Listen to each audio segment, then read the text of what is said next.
Welcome to the Sam and Joe VA Show, where we teach women just like you how to start and scale a thriving virtual assistant business.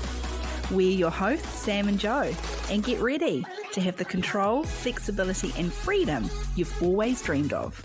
Welcome to episode 192.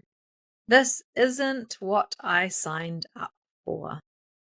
Oh, I have a feeling that this episode is going to be like a dagger in the heart for some virtual assistants listening. I think it's going to possibly be uncomfortable for certain virtual assistants to hear the advice that we are going to share. If you are a virtual assistant, if you are a people-pleasing virtual assistant, if you're a gold-plating virtual assistant, then keep listening because this is for you. Yeah, this might be how you are feeling right now. You're constantly juggling all the balls, and at any moment they feel like they're going to drop.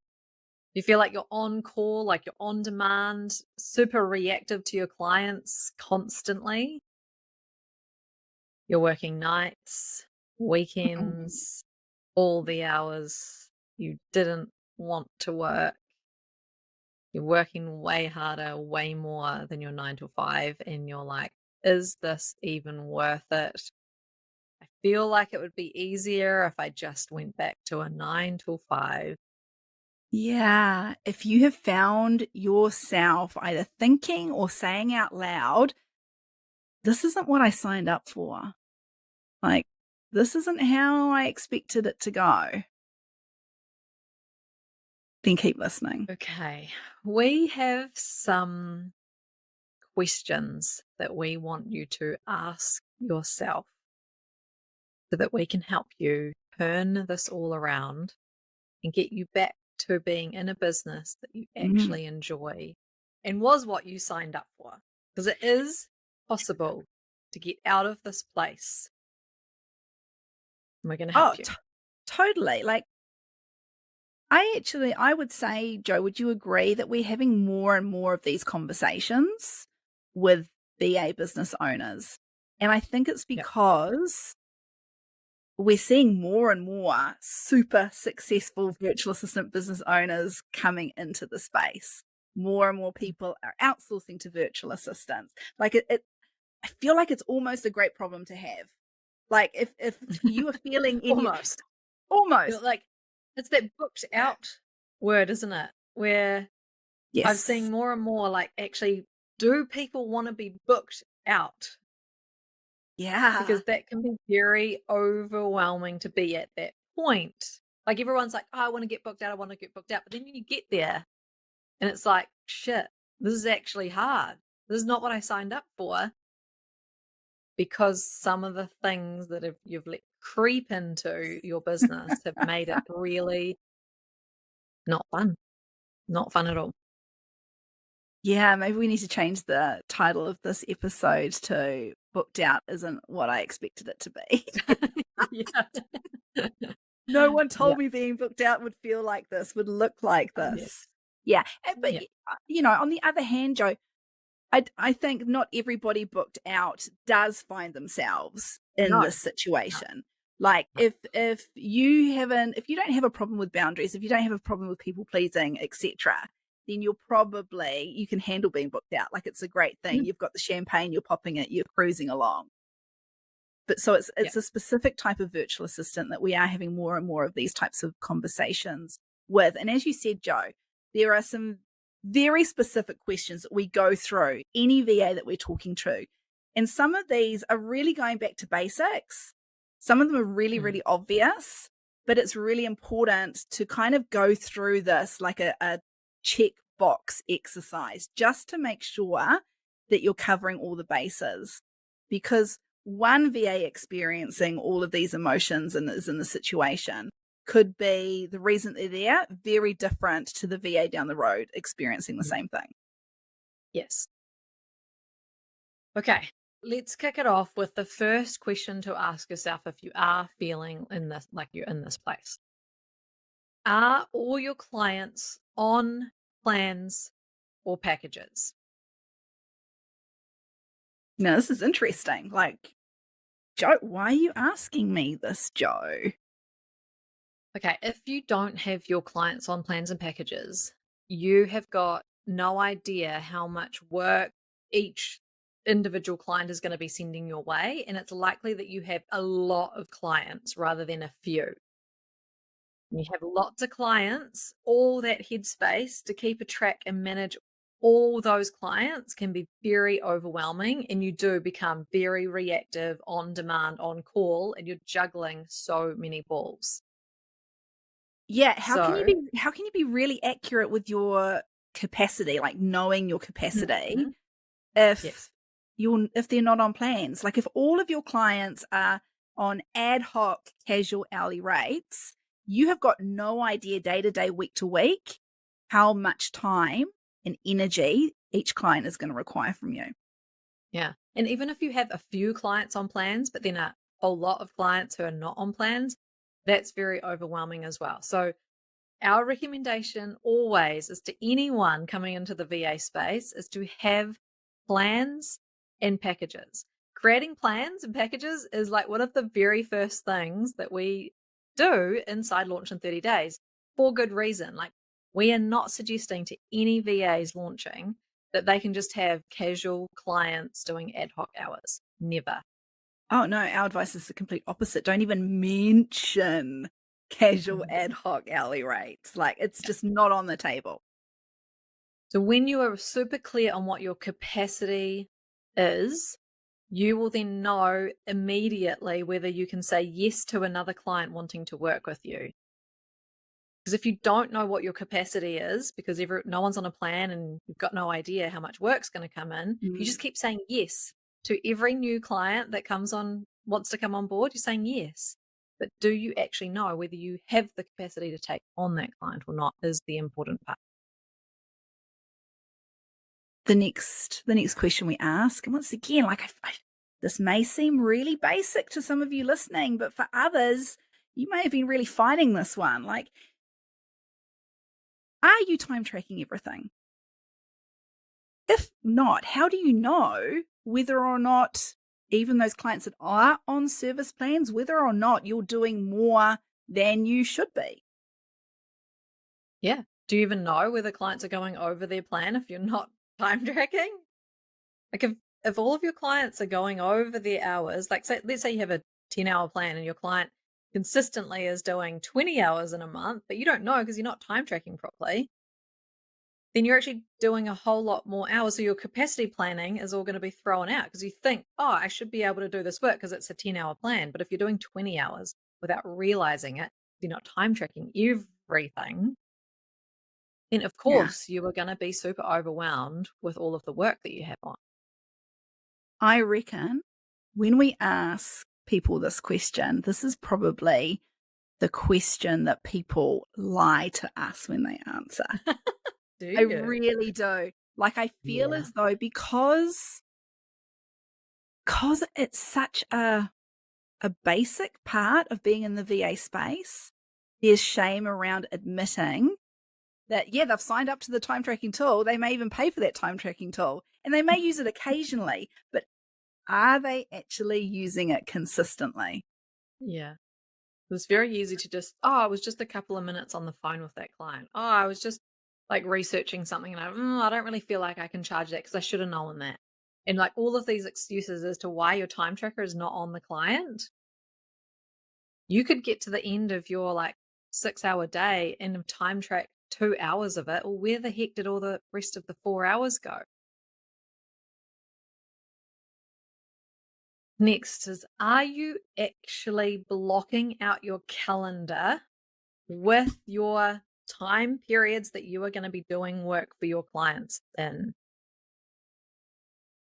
Again, having your clients on service plans or packages means that you know, okay, there's about 20 work hours, work days in a month on average. They're on a 20-hour plan. I know that I need to do about an hour a day to be able to get to that end of the month, have time available throughout the month to be able to do Mhm. everything. And I know that, okay, I can block out maybe two half an hour periods in my calendar, or one if it's going to suit, depending on the type of work. Making sure that you've got that in your calendar, blocked out. This is when I'm going to work for this client. And your client knows, hey, I've got an hour each day that I'm going to work for you. I'm going to do it between this time and this time. Feel free to send anything through at any time. This is when I'm going to do the work. If you're not calendar blocking, or if you are calendar blocking but then you're ignoring it, it means you're being reactive. You are being super reactive to your phone, to your inbox, to your clients' inboxes. You are dropping everything in order to please everybody around you. And this is not a healthy place to be in at all. No. And this is one of those cold hard truth times. You've allowed this to happen. It doesn't have to be this way. Yeah. Because we bet you love using the excuse, oh, my client needs me to be available all the time. Or I must check that inbox all throughout the day because they go in there super quickly and they've dealt with something, or I'm in the middle of dealing with something and then they're in there. This is about communication, expectation setting, and boundaries with your client. They don't expect you, and if they do, you need to have a conversation with them. Clients don't expect you to be doing their work every single minute of every single day of every single week.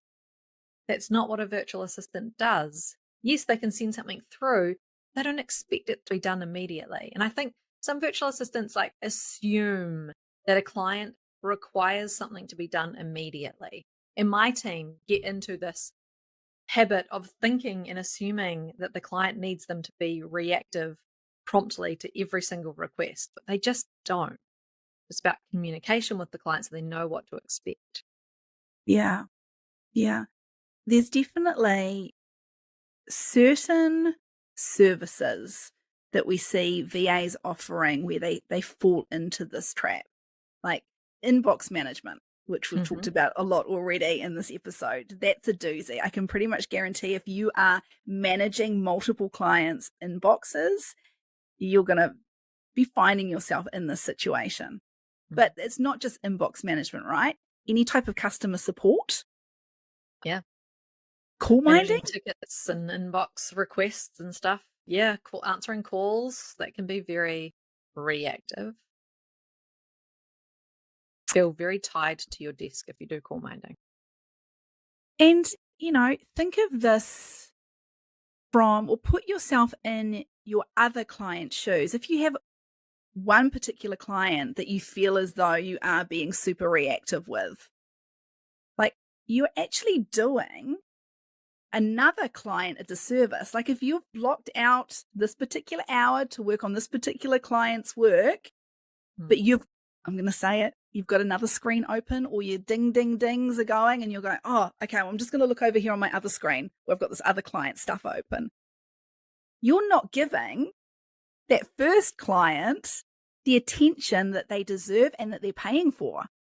Yeah. We talk about it being 100% productive time when we're selling the concept to a client. But I've done studies where if you switch to something else, it takes you 15 minutes to get back into like the headspace required to be doing that quality work back on the other thing that you were interrupted from. Yeah. I mean, we've heard of this a lot. Like multitasking is just a myth. Like it used to be something that we would go like on our CVs. Most Yes, people right in on our admin CV. roles, right? Most people in admin Yep. support roles, EAPA, etc. This would be a skill that we would pop down on our CVs. The fact that we are great multitaskers. I feel like we can juggle multiple things, but not at the same time. No. Yeah, Yeah. so it's really important. Like if think about it from the other client's perspective.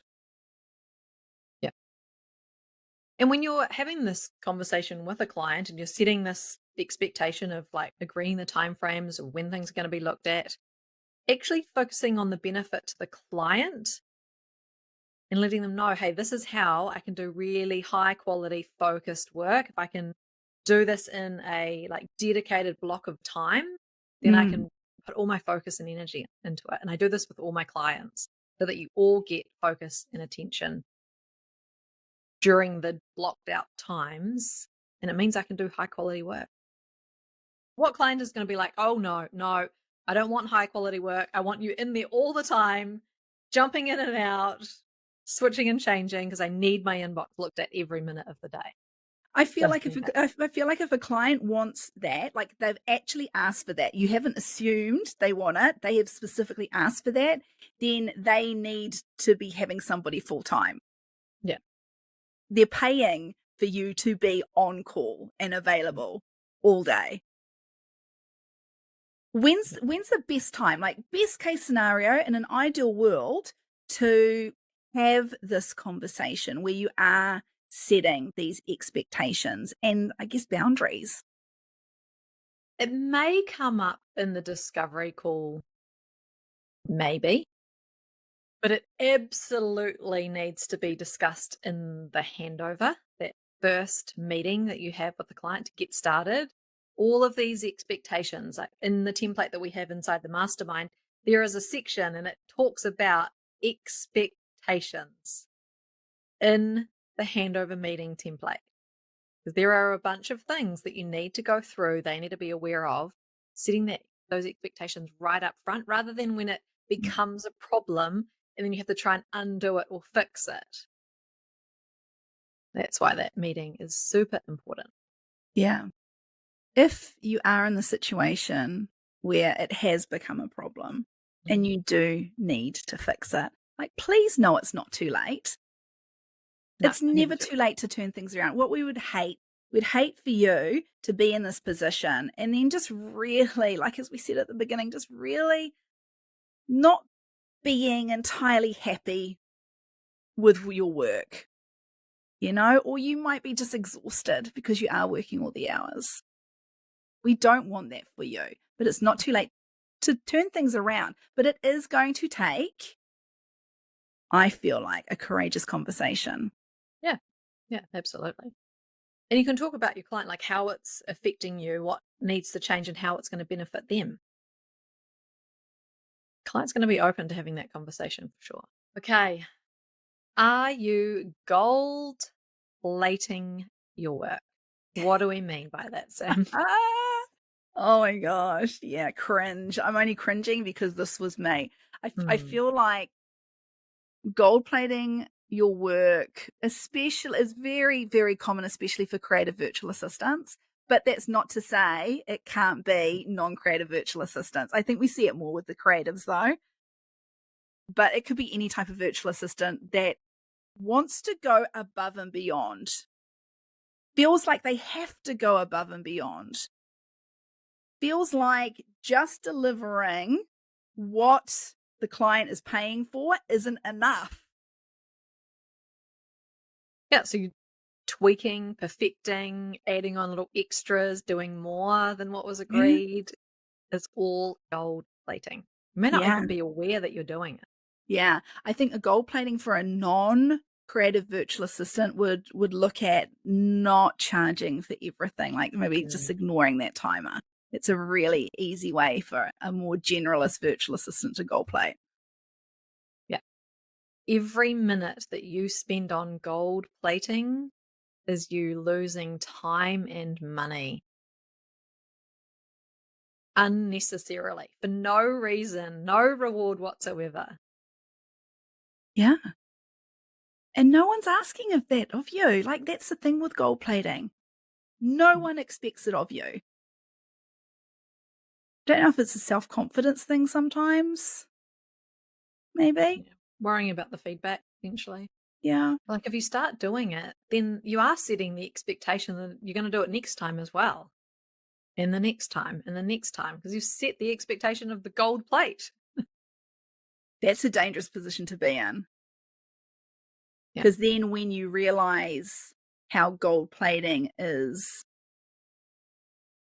negatively impacting your business and your bottom line, like how do you then stop gold plating without the client then going, oh, hey, the quality of the work has dropped? Yeah. And we're not saying do poor quality work. It's like do quality work, but not over and above for no actual benefit, no Mm, additional benefit to anyone.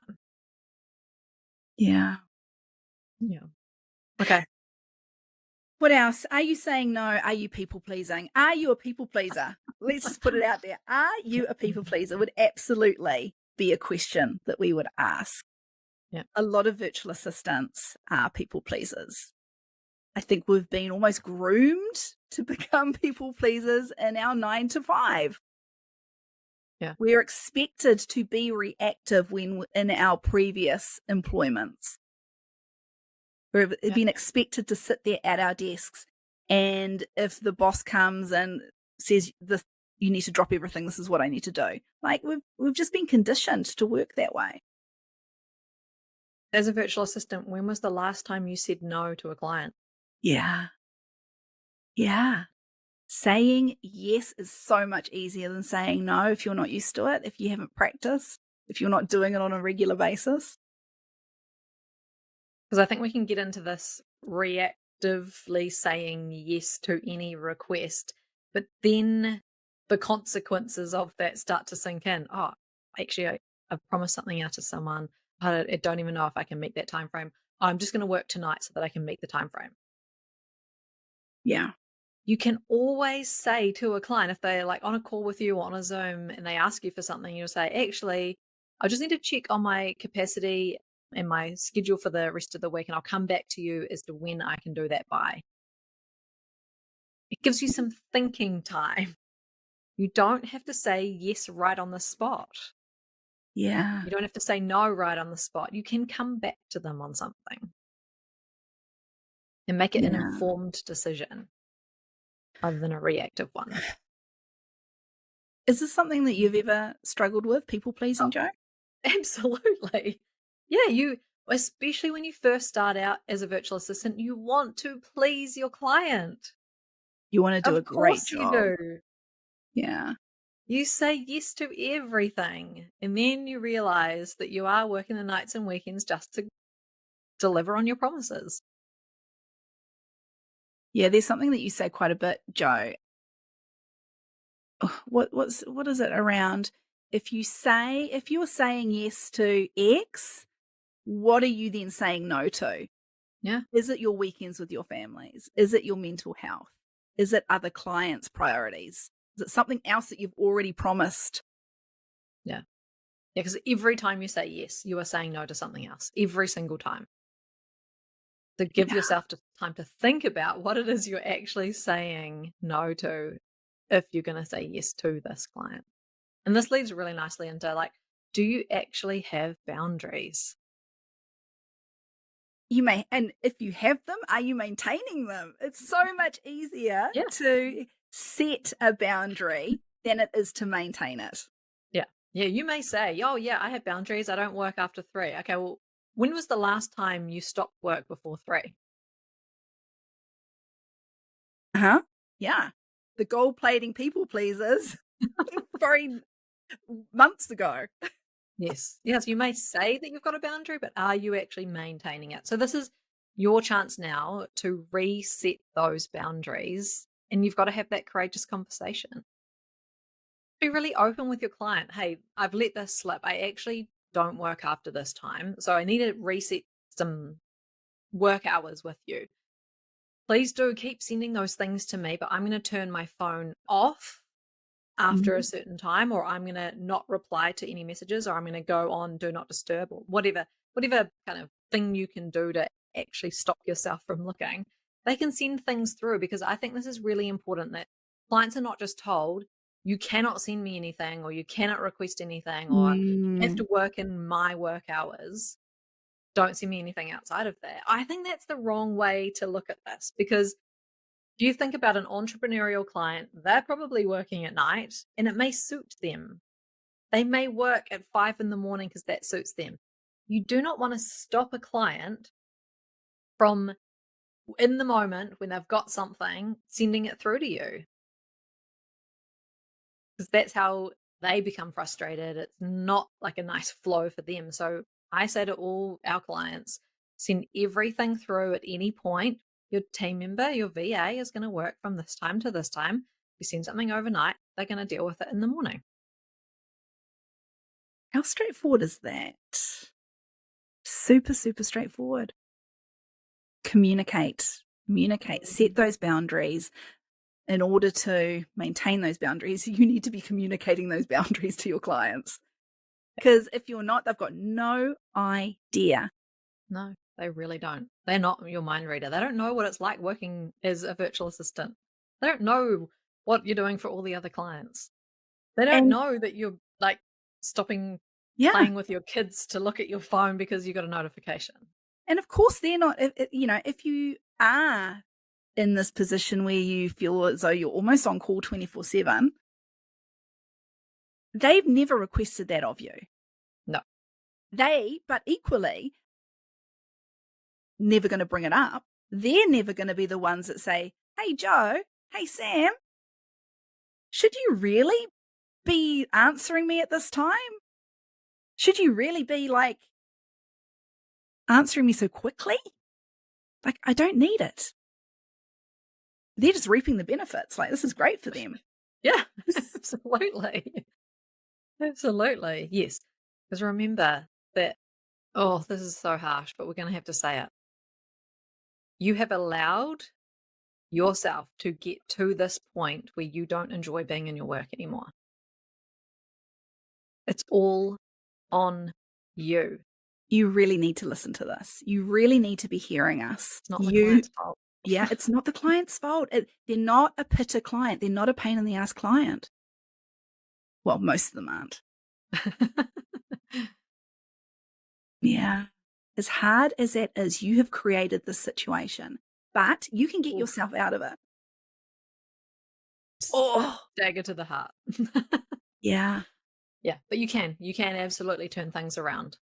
Courageous conversations is probably where it's going to start, and some real clear boundaries in the way that you work and how you deal with your clients. You don't switch off being a people pleaser, gold plater overnight. Like, let's be honest. This is not I've just listened to this great podcast episode from Sam and Joe and I'm fixed. No, definitely not. I feel like it's ingrained in you. So it's going to take like saying no, maintaining those boundaries, communicating clearly those expectations on a regular basis in order for you not to fall back into those unhealthy habits of gold plating and people pleasing. Yeah. It's in your hands. You can absolutely turn this around and make it a business that you did actually sign up for. Remind yourself, why did you start this business? Because you can absolutely get back to why you started. Thanks for listening to this episode of the Sam and Joe VA Show. If you'd like to find out more, head to the VA Foundry website to check out the mastermind and the amazing resources, courses, and coaching. You can find us at thevafoundry.com.